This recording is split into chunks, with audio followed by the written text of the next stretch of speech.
ناظرین، تحریک انصاف کے M N اے شیر افضل مروت نے کھل کر بتایا کہ آخر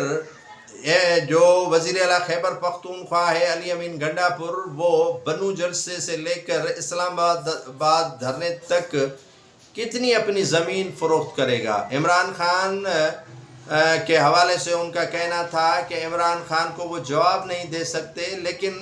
یہ احتجاج کی کال وزیر اعلیٰ خیبر پختونخوا کے ذمے کیوں لگائی گئی ہے، جب پارٹی موجود ہے، پارٹی کے M N As, M P As اور دیگر جو یوتھ ہے، مدر ونگ ہے، اور کافی چیزیں موجود ہونے کے باوجود بھی ایک فرد کے حوالے دے دیا گیا ہے کہ آپ اس کو جو ہے وہ کوارڈینیٹ کریں۔ اور آخر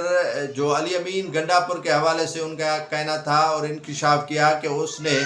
کافی تعداد میں زمین اپنی فروخت کر لی ہے، اور 10 کروڑ تو بنو جلسے میں اس کے خرچ آ گئے تھے، اور وہ خرچ بالآخر کیوں کرے؟ جب وہ آرگنائزنگ کمیٹی میں تھے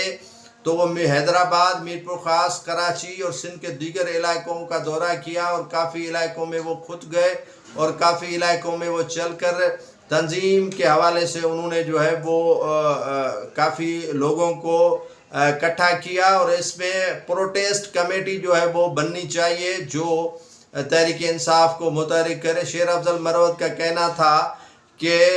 بانی P T I Imran Khan نے ان سے صحت کے متعلق نہیں پوچھا، 6 لوگوں نے صرف ان سے پوچھا ہے، جن میں مسلم لیگ نون کے اسپیکر ایاز صادق بھی شامل ہے۔ باقی کسی لوگ نے نہیں پوچھا کہ شیر افضل مروت زندہ ہے یا مر چکا ہے۔